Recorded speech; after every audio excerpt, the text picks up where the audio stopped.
All right, we're live. It's late. It's a Tuesday night. What time is it? It's almost 11:45 on a Tuesday. We don't usually get together on weeknights like this, at least not this late at night. Usually we get together on a Wednesday night at 8:30 and we talk for an hour. We don't go this late at night. But man alive, Pitt 60, Mississippi State 59. What a game tonight for Pitt. What a game for Mississippi State. What a basketball game. What an NCAA tournament game. You know, if that wasn't the NCAA tournament, if people want to continue to insist that that doesn't count as a tournament game, it's good enough until the real tournament games get here. What a game between these two teams, back and forth. 21 lead changes, the most in an NCAA tournament game. What do they say on TV? Since 2018 or something like that. It was constantly back and forth. It was never, really never much more than a 3-point game for basically the entire time. You go through the second half, Pitt had a point where they stretched their lead out to 6 points with 3 minutes left. And pretty much Mississippi State cut it down almost immediately. I mean, they were back in it, in less than 2 minutes. They had it down to a 1-point game and even took a lead with 32 seconds left to go. And there's so much to talk about from this game. I wondered how late we would be able to make it when we're starting so late on a Tuesday night. There's so much to talk about from this game, though. I mean, what a remarkable performance. And I want to give everybody a little bit of time to filter in here, get the crowd in for the post-game show. I know it's late, and so I appreciate everybody who is tuning in and hanging out. Because there's something that really stuck out to me in this game. There was something very much on my mind in this game, as we were watching it, particularly as the second half proceeded. So I'll give everybody a few minutes to jump in here. The deal, as we always ask, like the video, subscribe to our YouTube channel, youtube.com/Panther-Lair.com. It's where we do all these post-game live shows, where we do our Wednesday night live stream, which we'll have tomorrow night. So we'll go live again tomorrow night to talk about Pitt in the NCAA tournament. We'll talk about Pitt spring football, which started today.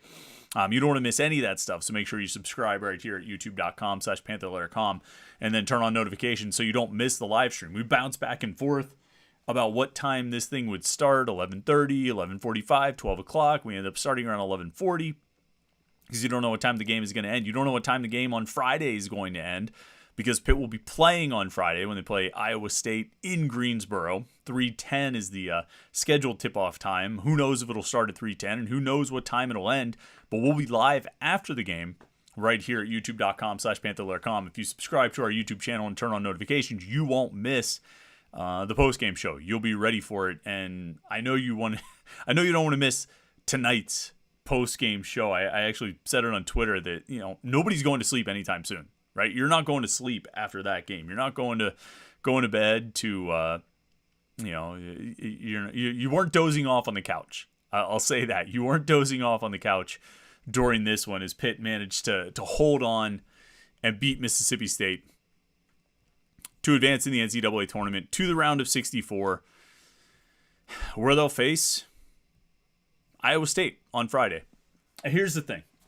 Here's the thing that stood out to me, and I thought about this the entire second half because they mentioned it a couple times on TV. If you watch the broadcast on TV, maybe left you longing for our old friends Wes Durham and whoever his color commentator might be on that particular night. But if you watch the broadcast on TV, as they came out of halftime, John Rothstein interviewed, I think he interviewed Jeff Capel before half. I guess he talked to Chris Jans, the Mississippi State coach, after, the teams came out of the locker room for halftime. And they didn't air that interview, but, they went, John, what did Chris Jans have to say to you? And he said, that Chris Jans told his team at halftime, the message at halftime is, quote, and I wrote it down, and you can even see it right here, Pitt is going to break.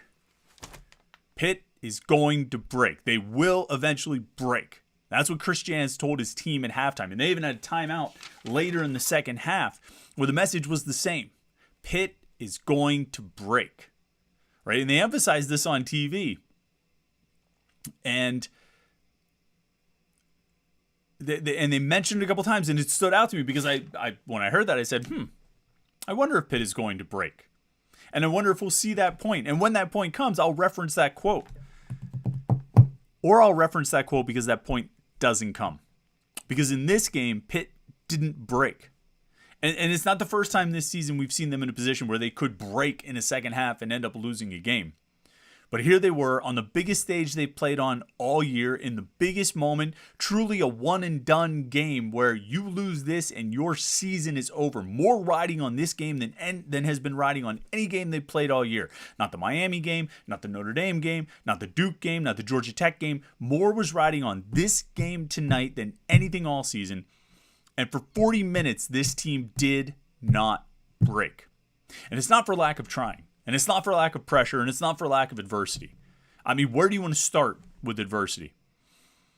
You know, we don't even have to talk about John Hughley and that situation and whatever drama that might have, or pressure or tension that might have created earlier in the day. I don't know what the players knew. I don't know what if that weighed on the players at all. We don't even have to talk about that because you got Federico out. Right? And so you're going into this game against a team whose best player is their big man, a guy who, the TV commentators said Jeff Capel compared to Armando Bacot. Well, the last time Federico played against Bacot, he did really well, but you're not going to have him now. So you're going to be at this significant disadvantage. You're going to be at a disadvantage against a team that rebounds really well, and you're not going to have your best big man, who is not without his shortcomings and weaknesses, but you're not going to have him. And so you're playing in that situation. And then you get into a situation where your MVP, your team leader, the guy who has willed you to so many victories and so many big plays and so many big moments over the course of the season, gets into foul trouble. Jamarius Burton plays 11 minutes in the first half, and then he comes out in the second half and gets his third foul.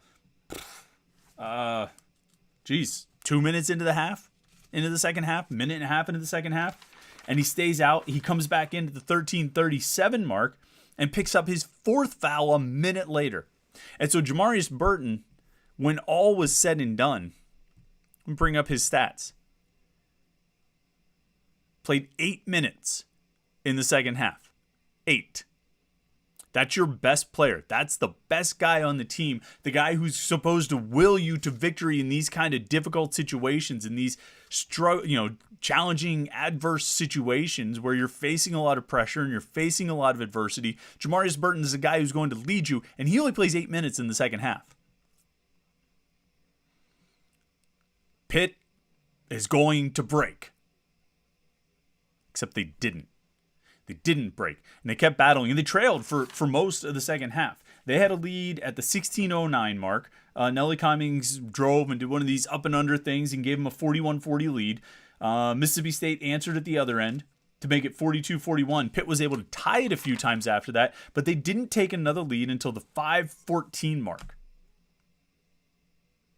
And actually, the 5:29 mark, excuse me. They went up by one, 53-52, and Greg Elliott made 2 free throws. And that was the first lead since the 16:09 mark. So they went almost 11 minutes. The bulk of the middle of the half, of the second half, they were trailing. Or occasionally tied, but they weren't even tied that much. They were down. They were playing from behind. Not behind by a lot. They were able to keep it close, somewhat due to Mississippi State not being a very good offensive team. But they played from behind. They just kept battling. And then they went on a little run. Elliott made 2 free throws. Elliott made a jump shot, which put him over 1,000 points for his career. And then Blake Hinson made a long three-pointer to give Pitt a 6-point lead with 3:08 left to go. Holy cow, they did it. They're going to win. They're going to do it.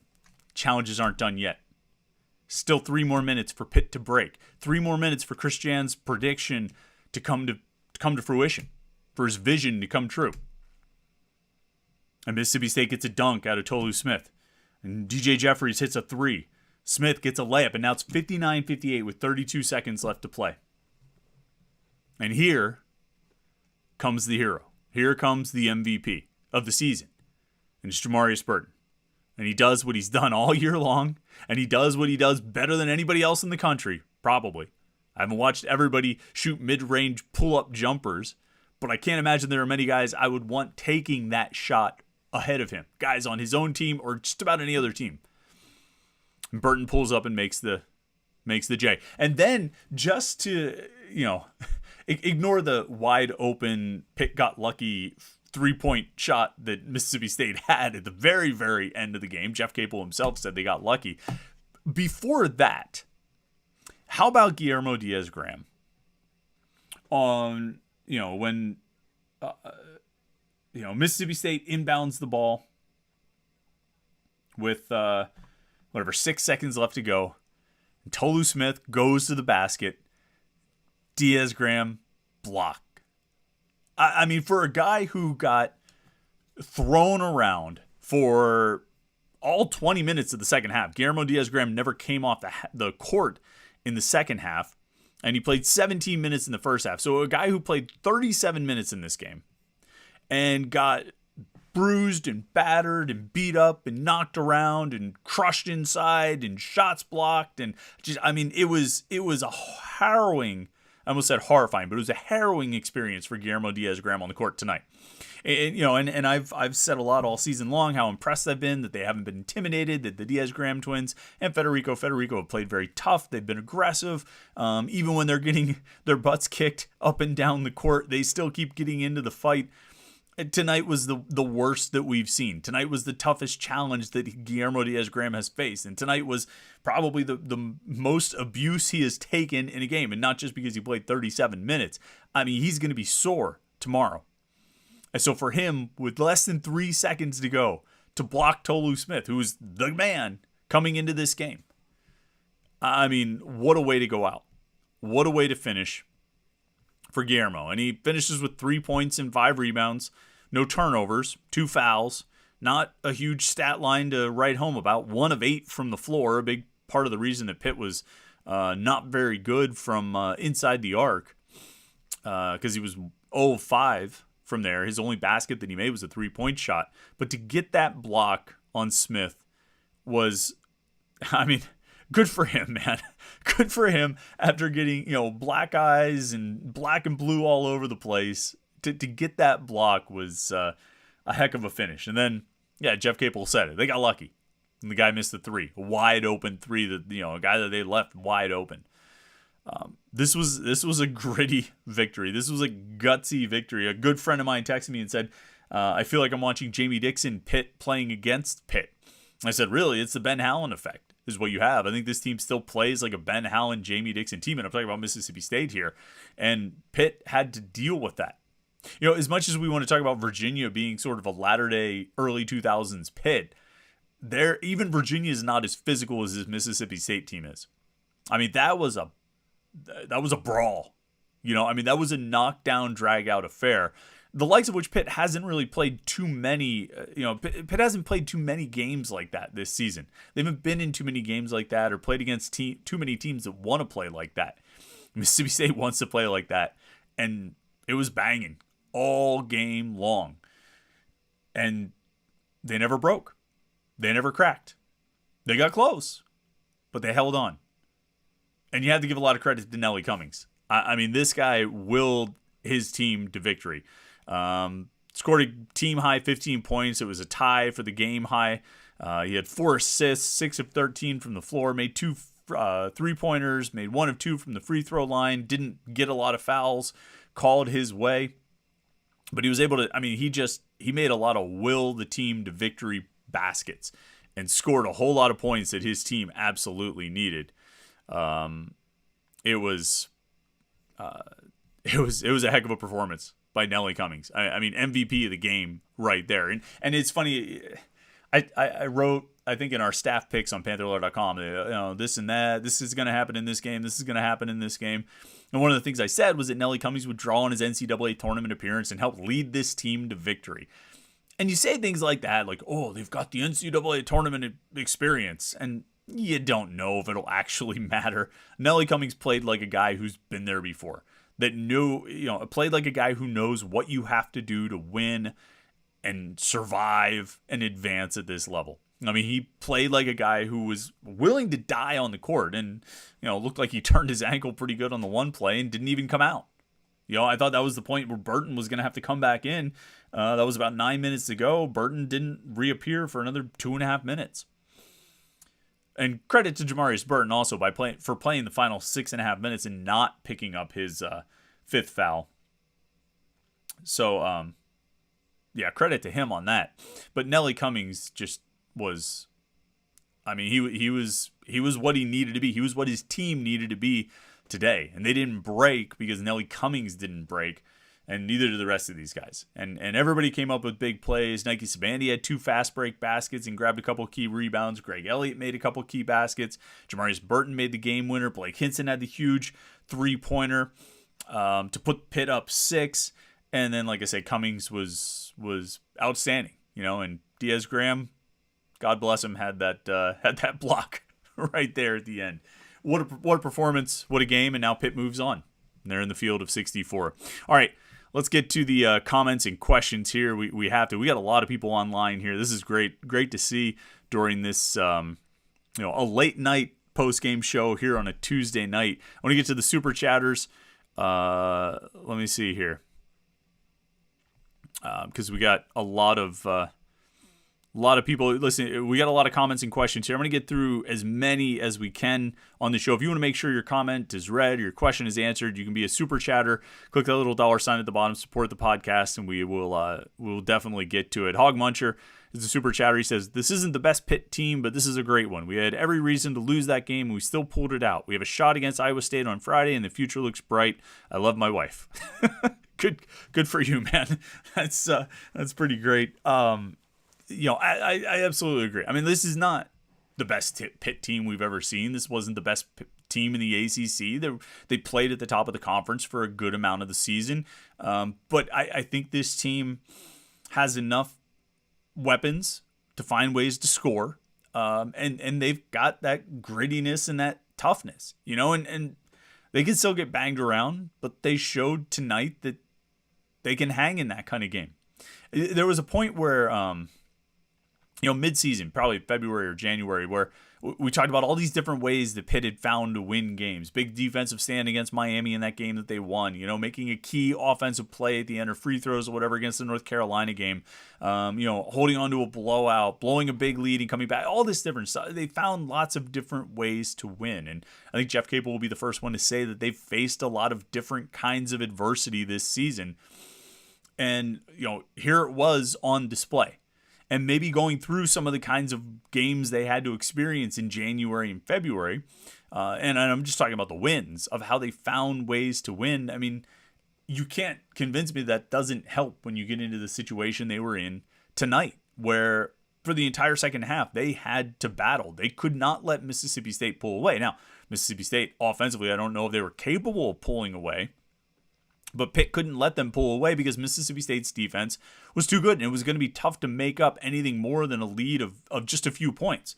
And so, I mean, Pitt's fortune, they never trailed by more than 6.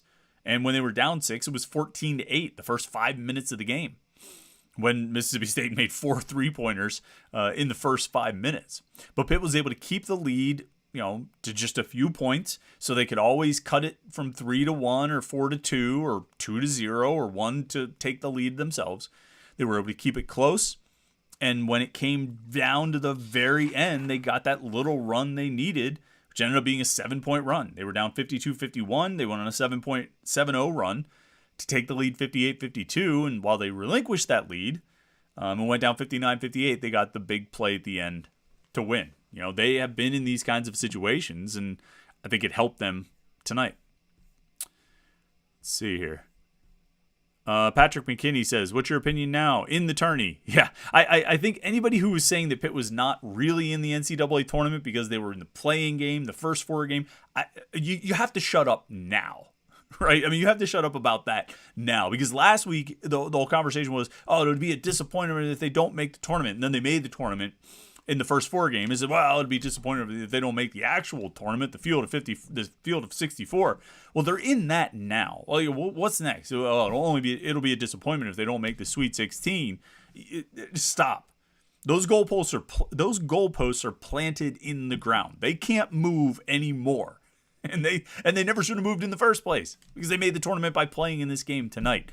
They are on my bracket right here. Their name appears. It's right down there. Now, It's right up here. We can circle. You can cross off Mississippi State. You can circle Pitt. Pitt facing Iowa State. Yes, this is a blank bracket. I haven't filled my bracket out yet. Still have to decide what I think will happen, what I want to happen. But Pitt, the goalposts can't move any further. Bill Florigen says, I have to be up at 5:30 a.m., so I've got to get some sleep. I'll listen to the rest tomorrow. Interested to hear what everyone says. See you on Friday. Yeah, I appreciate it, Bill. I appreciate being a super chatter and helping us out here. And I hear you on getting some sleep. Once I saw this was a 9-10 game, I said, well, it's going to be a late night. We always knew it would be. Let's see here. Scott Lynch says, Fetty is out. Burton's in foul trouble the entire game, and we still win. What a great victory. Yeah, overcoming that adversity is huge. Huge. Alan McMurray says, more clutch. Jamarius Burton banging in the deuce for the winner. Oh, what was more clutch? Burton banging in the basket for the winner, or Guillermo Diaz-Graham grinding his butt off against Smith on the defensive end in that huge block? You know, on the matter of Guillermo Diaz-Graham, this was the first game where I felt like, I don't want to say he looked intimidated, but it looked like it was catching up to him. It looked like it was wearing him down, not just physically, but almost kind of emotionally. Just not emotionally, but psychologically maybe, of just getting knocked around possession after possession on both ends of the court and getting beat out for rebounds. And I mean, it was a tough game. It was a physical game for all these guys, and Diaz-Graham probably took the worst of it. And this was the first game where I felt like I really saw it wearing on him. He's been so good at, what do we always say, at chumbawambaing his way around the court. He just gets back up every time he gets knocked down, and he got back up today. But it was, he looked like it was wearing on him, and so huge props to him to get that block at the end, because Smith probably is going to make a basket there. I don't know how good his look was, but I mean, he's a guy who scores 60-some% around the rim. I mean, he's a good finisher at the basket, and to block that shot was huge by Guillermo, for sure. Let's see here. Somebody asked me what's Pitt's record in the black uniforms now. It's actually 4-0. They won at Syracuse in the black uniforms. They won at Florida State in the black uniforms. They won the home game against Georgia Tech in the regular season in the black uniforms, and now this game today. I'm guessing Iowa State will wear the whites on Friday.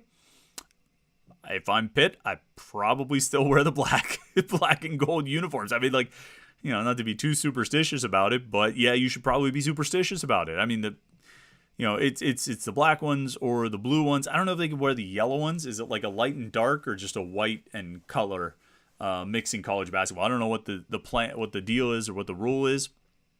But I would probably keep wearing the black uniforms, because they've been pretty good in it so far. Will Z, he's a super chatter. Good to see him tonight. Late night chiming in, says, got nothing other than hail to Pitt and kudos to Guillermo Diaz-Graham's legendary block. See yous Friday, beat Iowa State. Yeah, it's that block. We're going to talk about that block for a long time. We're going to talk about Jamarius Burton's pull-up jumper for a long time, Blake Hinson's three, and just this team. I mean, this was a fitting game for them. I mean, they only scored 60 points. It's funny, as I think about this, I'm like, this was the kind of game they played all season. This is, fighting through adversity and battling back and not getting down, and how they stick together, and all this stuff we've talked about and written about, and the players and coaches have talked about, and all this thing.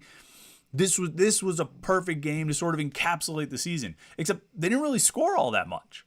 For as good of an offensive team as they were, or at least as high scoring of an offensive team they were all season, they only scored 60 in this game. Shot decent percentages. What's the stats? A little under 40% from the field, 47% from three, although they were only 1 of 6 in the second half from three. 9 of 15 from the free throw line. You don't like to have 6 misses, but they didn't really get much in the way of attempts there. They got out-rebounded by a lot, by 21, 49-28, gave up 18 offensive rebounds, but only 13 second chance points. So they did a good job kind of cleaning up there, particularly in the second half. They had 12 defensive rebounds in the second half. whereas Mississippi State had 8 offensive boards. So still managed to get the offensive glass going for the Bulldogs there, but they only had 5 second chance points in the second half. So I think Pitt, you came into this game and Mississippi State was always going to have an advantage on the rebounds. I think that was sort of inevitable. And then you take Federico out.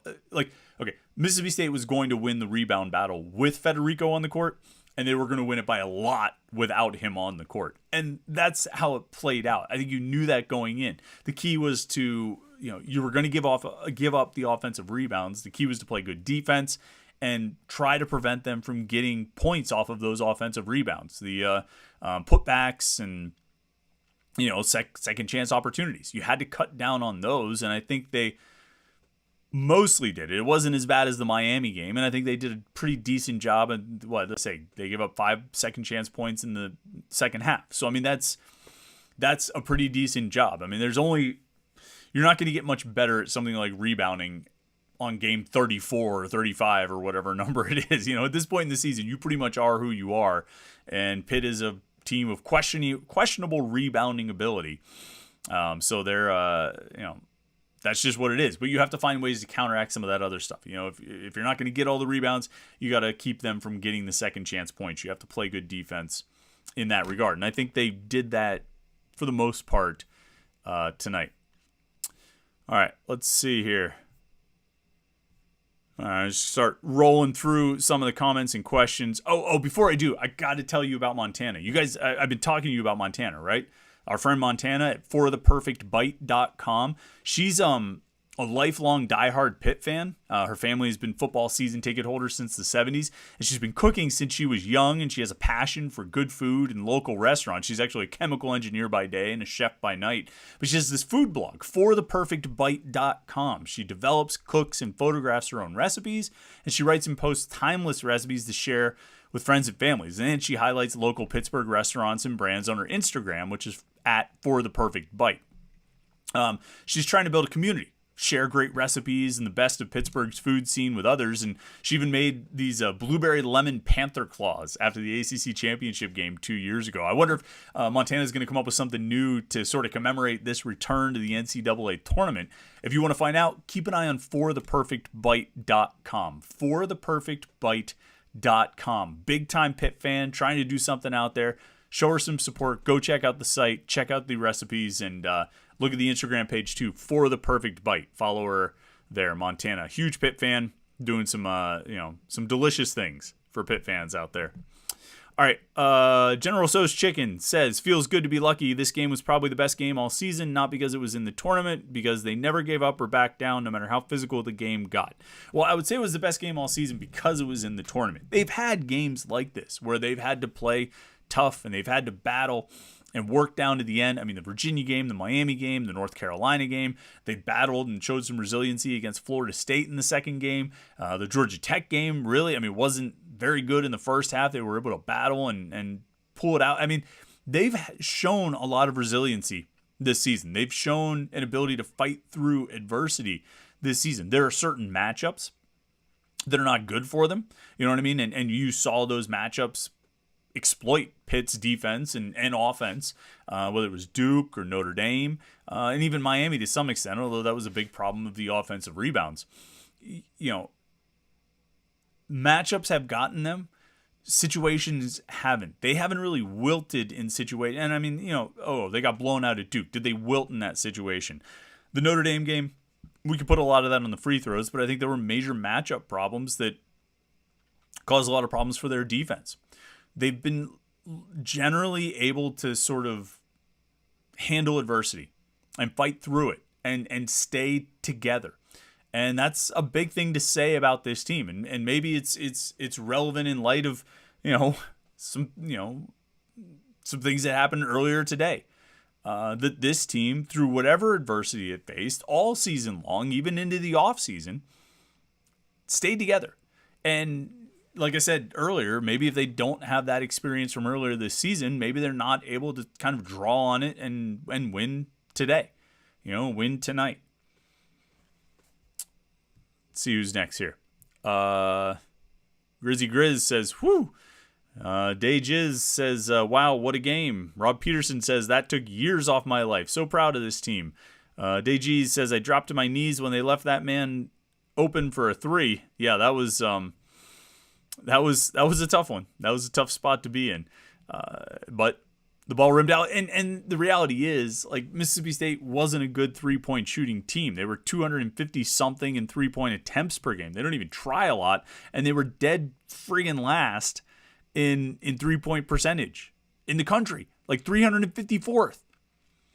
They're not a good 3-point shooting team. And so when they came out and hit this barrage of 3-pointers to open the game, they made 4 in the first 5 minutes. You said, what the heck is going on here? But you also said this probably isn't going to last, and it didn't last. They made 4 in the first 5 minutes. They finished the first half with only 5 makes. So they only made 1 the rest of the way, and they went 5 of 15 from 3 in the first half and finished the game at 6 of 23, shooting 26%, which is pretty much right in line with their season average of like 27% or something like that.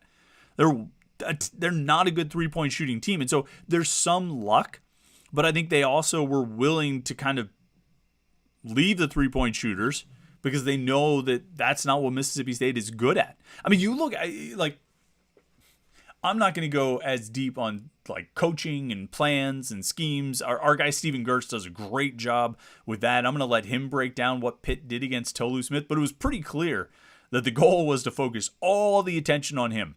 That Pitt wasn't really worried about anyone else on Mississippi State's roster, and that's probably part of the reason, that Deshaun Davis ends up with 15 points, and who was the other one? Shaquille Moore scored 14, and DJ Jeffries made 3 of 6 from 3. I think the concern was exclusively on Tolu Smith. And so that's why he had 2 or 3 guys around him at all times. And I think that's probably why this wasn't a great game for him. 5 of 11 from the floor, 13 points total, 8 rebounds.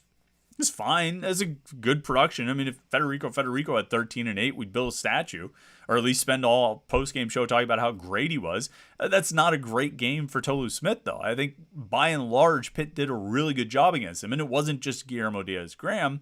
It was everybody. They were double teaming and triple teaming him all game long.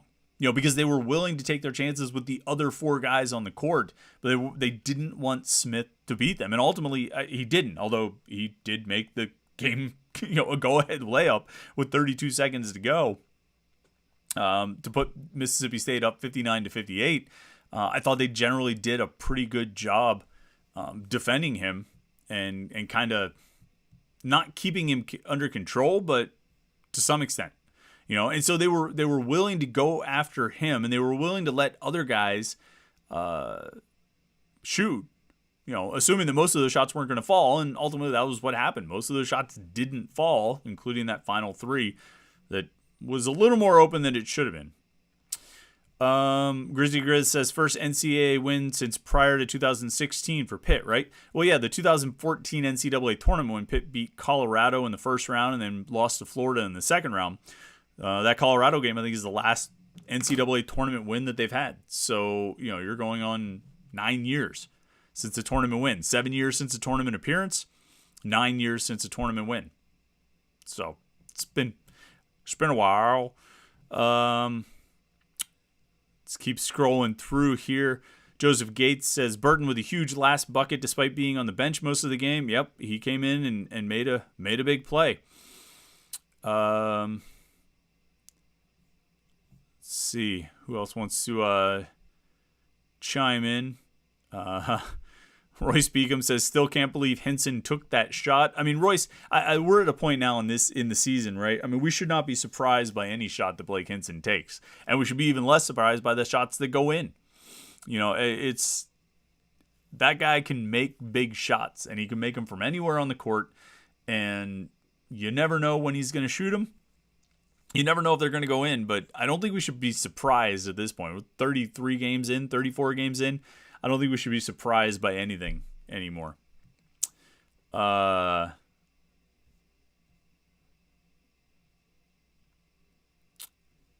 see. Glovebox 23, a win is a win. It's been so long since a madness win. Yeah, the great thing about this win is I don't think we need to like you said, a win is a win. Like, I don't even think we need to do that. This isn't like just barely escaping a game or a game that you should have lost. I wouldn't say that this was a game that Pitt should have lost. It wasn't a game Mississippi State should have lost either. I thought both teams played really hard. They both had some good stretches. They both had some bad stretches. They both battled. And I don't think you would come out of this needing to make apologies for a win, because they played their tails off, and Mississippi State did too. And so I don't think you have to dismiss it with a win as a win, because I think they absolutely earned this. And, for most of the game, I don't know if I could sit here and tell you that one team was the better team. There were stretches where I would say Mississippi State was the better team. Probably, that whole 11-minute stretch where they were leading or tied, from the 16-minute mark to 5.5-minute mark, 10.5-minute stretch. Mississippi State was kind of in control of the game, but not really, because they could never actually pull away. Pitt never let them extend that lead. Pitt never let them get up by 5 or 6 or 7 or anything like that. They kept it as a 2 or 1 point game and occasionally tied it. I don't even know if it got to 3. It was 48-45 at one point, and 50-47. So they stretched it out to 3 points a couple times, but Pitt had an answer every time. When it was 48-45, Blake Hinson missed a shot and grabbed the rebound and put back his own shot. When it was 50-47, Nelly Cummings goes in for a reverse layup. That was when he hurt his ankle. I mean, they never let them pull away. And so there wasn't much of a thought. I'll say it this way. I don't recall at any point thinking, oh, this game's getting away from Pitt. And I also don't recall at any point thinking, oh, okay, now they got it. They're pulling away. They've got this game wrapped up. Maybe when Hinson made the 3, I thought, okay, they got it. They're going to win this game. But then Mississippi State makes 3 baskets in a row, and they're back in the lead. And I still thought Pitt would win it, in that final 30 seconds, which they ultimately did on the Burton basket. But there was never really a point where I thought, okay, this game's locked up for either team. I thought we got a long way to go. I don't know who's going to win this game, because you reached a certain point where you kind of felt like neither team was really going to go on a big run. And the run that ultimately happened was a 7-0 run, and that was the extent of it. Somebody on Twitter actually called it and said, I feel like this game's going to be decided on a 7 or 8 point run. Just not sure which team is going to get it. Well, it ended up being Pitt that got it. And even though Mississippi State then went on its own 7-0 run, Pitt was able to, I guess you would say they finished. I guess you would say that Pitt finished on a 9-7 run, and that was ultimately enough to enough to win the game. But nobody ever really was in control. You know what I mean? Like it was really that close of a game. Let's see here.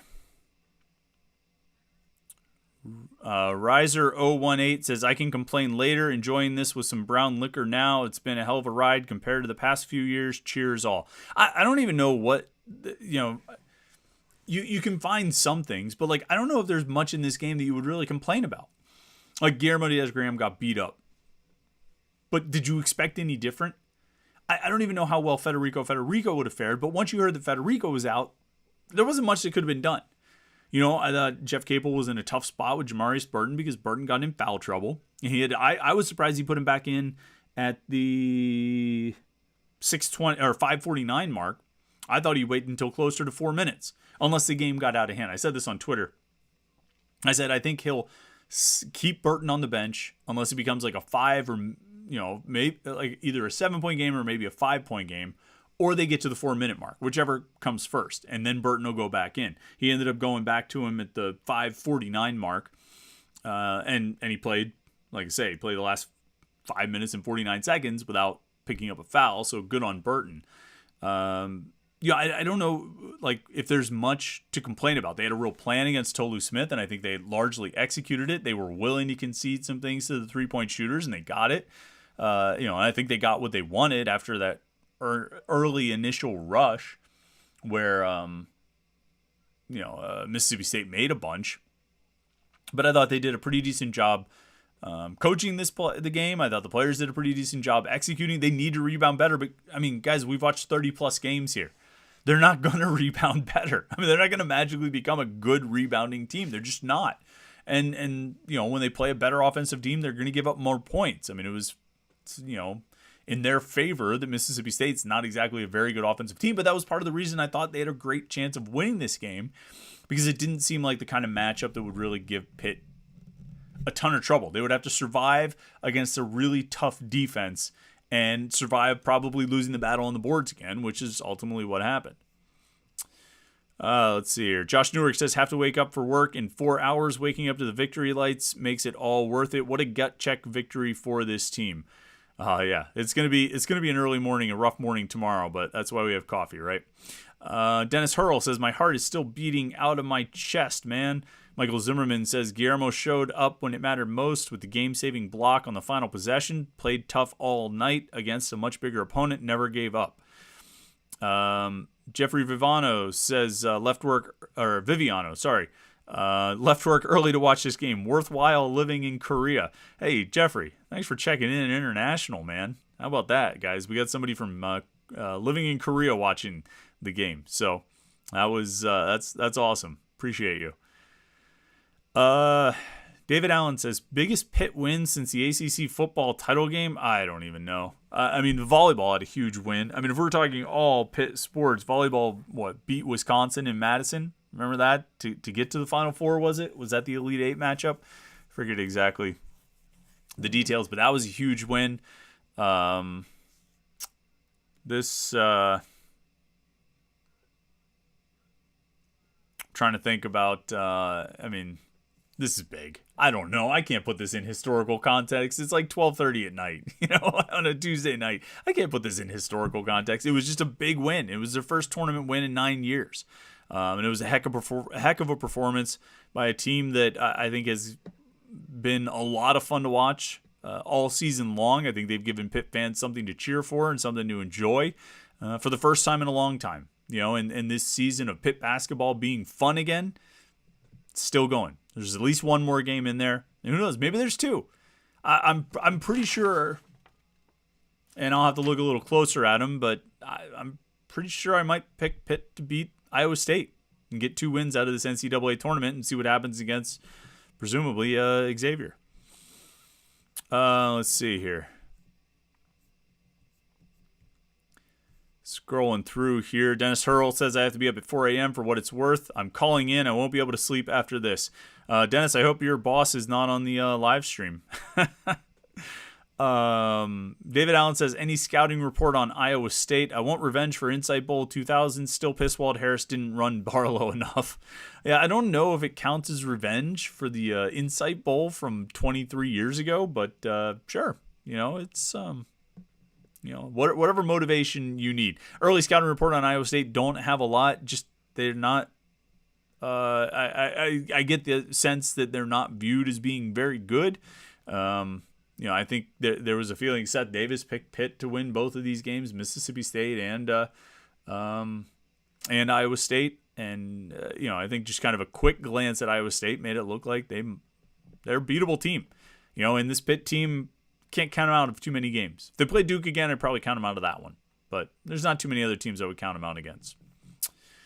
Let's see here. Yeah, Chevy Troutman. I don't think it's a real Chevy, but goes by that name on here. Says, I'd consider it lucky if Mississippi State wasn't 352 out of 352 Division I teams in three-point percentage this year. Yeah, you're exactly right. That's a point I made too, that, it was a wide open look at a 3. So you do have some luck that it bounced out, but they're not a good 3-point shooting team. They shoot less than 30% as a team, and they are quite literally the lowest 3-point shooting percentage in the country. So it was luck that a wide open shot bounced out, but it was kind of not, because most of their, 70% of their shots, more than 70% of their shots bounce out. So It was luck, but it wasn't. You'd rather not have a wide open shot like that, but I think the expectation in a 1-point game was that it was going to work inside to Tolu Smith again. It's what happened on the previous possession when Guillermo Diaz-Graham blocked it out of bounds, and you expected it was going to go there again. And so they packed it in to try and make it as difficult as possible. They ended up getting an open 3 out of it, but again, you play the percentages there. And Mississippi State has a much better percentage chance of taking the lead on a pass inside about something in the paint in the interior than they do on that shot from the outside. All right. David Allen says the crowd seemed overwhelmingly pro Pitt. I think they helped. Yeah, I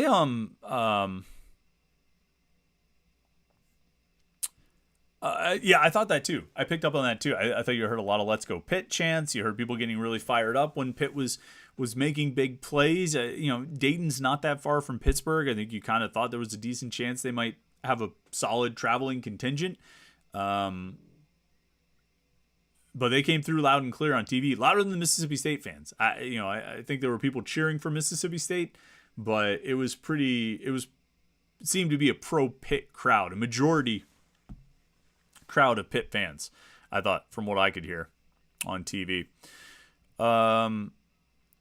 Riser018 says, I found it interesting that the reporters were saying Chris Jans was saying Pitt will crack when they're largely upperclassmen driven. Yeah, I was a little surprised by that too. That it really stood out to me that was his message to his players was, don't worry, Pitt's going to crack, which I think if you scouted this team, and granted they only had a couple days to, 48, 50 hours to prepare for this game. But I think if you scouted this team, you looked at their roster makeup, the players they have on the team, and the age and the experience and all that stuff, and you look at what they did this season and how their games went this season, I can't imagine that you would bet on them falling apart. Not that it's impossible. It could happen, but to sort of get your team to bank on that, I guess it's just another way of saying, hey, just keep fighting, just keep battling, don't give up. You'll emerge because you're tougher and all this kind of stuff. But to tell your team that Pitt's gonna crack or Pitt's gonna break, I don't know. I thought that was a dicey proposition, but that was the approach Chris Jans decided to take, and didn't work out because Pitt didn't break. Let's see. Aiden Hood-Betts says, sorry, Chris, I missed the first 15 minutes of the stream. I needed to let my heart rate come back down to normal after that game. Survive in advance. Yep, exactly. Peninsula P says, can we officially remove pitting from the fan base's lexicon? I mean, I've been advocating that for a long time. Pitt fans like to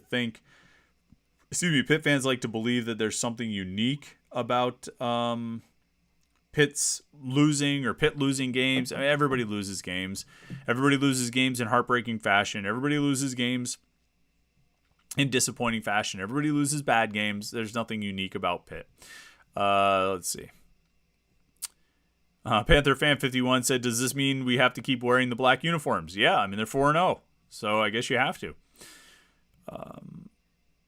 Paul Moore says, speaking of brackets, I forgot how hard it is to fill out a bracket when Pitt is dancing. Yeah, so, I mean, welcome back, Pitt fans. Here, maybe this is the Pitt is back moment when you can finally, talk yourself into putting Pitt in the Final Four. Right? I mean, that's typically how it goes. I mean, how many years did you convince yourself? How many years between 2003 and 2011 or 12 did you convince yourself that you should put Pitt in the Final Four? Most, right? And only once did they even get close. But yeah, welcome back, Pitt fans. Now you get to fill out a bracket with Pitt in it and figure out how you're going to, how far you're going to convince yourself to go. I mean, they get Iowa State here. If they win this, they'll probably face Xavier, assuming Xavier beats Kennesaw State. You win that, and you've got, Texas and Colgate are the 2:15 game. A&M and Penn State are the 7:10 game. So you get one of those four teams. I kind of like A&M. I think A&M could be a real problem in the tournament, so maybe you end up there in the Sweet 16 if you beat Xavier. I mean, you've got to win two more games to even get to what we're talking about here, but as you look ahead at the draw, if you're going to start picking Pitt to go farther than rational thought would allow, or further than logic would allow, you look ahead. It's Iowa State now. It's presumably Xavier after that. And, if chalk holds, it's Texas after that. If there's an upset, it could be A&M. Could be Penn State. What if you got a Sweet 16 game, Pitt Penn State? That'd be highly unlikely, a 10-11 game in the Sweet 16, but it's not impossible. I'm sure it's probably happened at some point.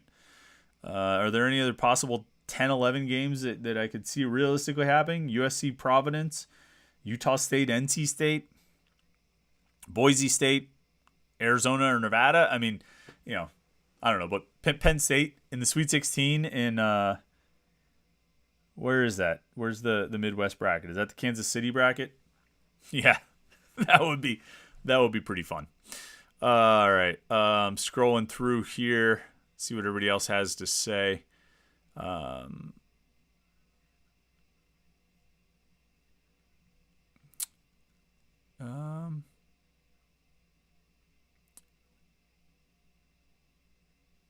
Evan Deolis says, anyone know a good place to catch the game in Bethel Park on Friday? Won't have time to make it home for the game. I don't know. What's a good sports bar to watch in Bethel Park?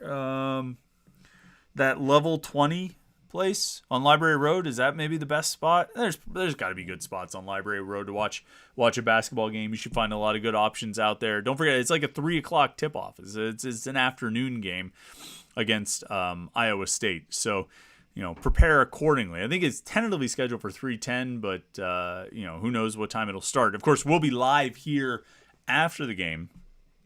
So about 2 hours and 15 minutes or so after tip-off, we'll be live here at youtube.com/Panther-Lair.com for the post-game show. You can subscribe and turn on notifications and make sure you don't miss the post-game show. Let's scroll through here, see what else we have, because it is getting a little bit late, past 12:30. You know how that goes. Jordan Klein says, honestly, Hinson needs to shoot more. He can make the contested ones, take more of them. I am all for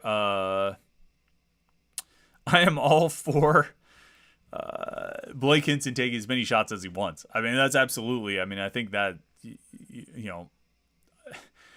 he takes some wild ones. And Jeff Capel has talked a few times about how he's had to learn to accept that Blake Hinson's going to take bad shots, but it's okay because he will make bad shots sometimes. And he'll make enough of the bad shots that you're willing to accept it.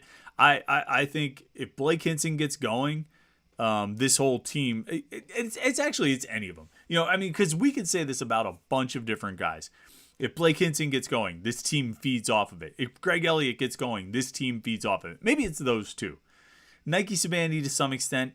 Nelly Cummings and Jamarius Burton are such sort of take over the game kind of guys that I don't know if the team feeds off of the energy as much as they do when Hinson gets going and knocks down a couple threes, or Greg Elliott gets going and knocks down a couple threes. They just get fired up. It seems like the whole team feeds off of that energy. Maybe it's because Cummings and Burton are the grizzled vets who sort of carry themselves a little more stoically. I think Burton is definitely more stoic of the two, but when Hinson is hitting threes, when Elliott is hitting threes, the team just they get more energy. They feed off of it and they get some fire, and it's good for the team. So I'm all for Hinson taking more shots. What do you end up with tonight? Let me get to the stat page here. Hinson was 4 of 9 from the floor, 2 of 3 from 3. He had 4 rebounds, 1 assist, 1 foul, no turnovers. That's something. I mean, you want to talk about something. Pitt had 7 turnovers in this game. It's a pretty good number because Mississippi State is pretty good at forcing turnovers. Pitt had 2 turnovers in the first half, 5 in the second half. But they were pretty good at not committing turnovers against Mississippi State. A Mississippi State defense that's pretty good at getting takeaways. So credit to Pitt on that. They also got a decent number of turnovers. Mississippi State turned it over 14 times, had 6 in the second half, 8 in the first half. They did a pretty good job in that regard, but not committing turnovers, I think it was huge. And when you end up winning a game by 1, a game that was as close as this one was, you take you look for every possible advantage you can get, because every extra little thing that could have happened, every turnover you lost or whatever it is, could have ended up being the difference in the game. So to minimize the turnovers and only give up 7, that's pretty good. Scroll through. See what else we got. Tommy Z says, I was at the game. Best game I've been to in person. Panther Nation was loud. I bet. Yeah, and it sounded like it on TV. WG Runyon132. Great game to win. Horrible game to lose. Been watching since before Buzz Riddle. Short pants, too long shorts, and normal shorts. All part of being a Pitt fan. All right. Robin Shoop says, complain about foul shooting. They can be better than what they shot tonight. There we go. When we were looking for things to complain about, foul shooting. Foul shooting wasn't good. They missed too many. How many did they miss? 9 of 15. So they missed 6. That's a pretty bad number. Frit4 says, just booked my hotel in Greensboro and got a ticket for Friday. Very excited to attend my first tournament game with Pitt competing, no matter how it goes. Tommy Mayers says, 1, wow, against an SEC team without essentially 2 starters in Federico and Burton. What a win. H2P STRU. We were talking about places in Bethel Park to watch the game, and he recommends, or she, I don't want to presume a male or female, but this person recommends the Tennyson Lounge. I do not recommend that. Let me see.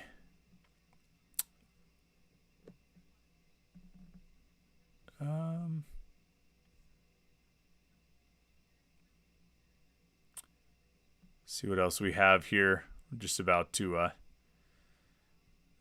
Chancellor Pink says, how does it feel to finally make the tournament? Yeah.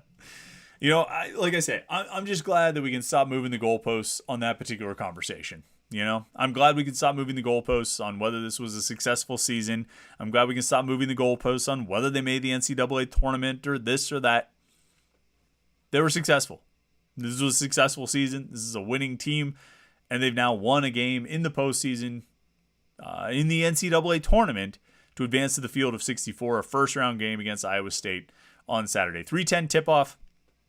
I think it's on True TV again, but I think it's on True TV. I know the post-game show is right here at youtube.com/Panther-Lair.com. Make sure you like this video and subscribe to our YouTube channel to not miss. Well, you like the video because I appreciate it.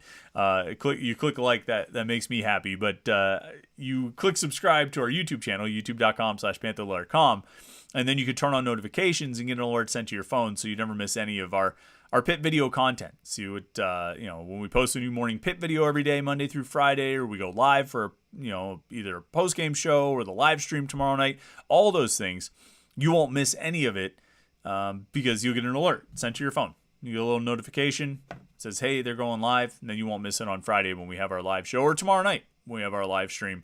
That's at 8:30 right here at youtube.com/Panther-Lair.com. All right, it's a late night. We got a lot of work to do, so I appreciate everybody checking in and following on the show. It's been a lot of fun. I didn't know how big of a crowd we would have on a on a Tuesday night, but a big win like that, an impressive win like that, it's hard not to have people hang out. So thanks to everybody for hanging out on the live show, the post-game show. We'll do it again on Friday, but between now and then, we'll have a bunch of morning pits every day, Monday through Friday, right here at youtube.com/Panther-Lair.com. We'll have our live stream tomorrow night, Wednesday night, which technically it's after midnight now, so it's later tonight. We'll have a live stream in about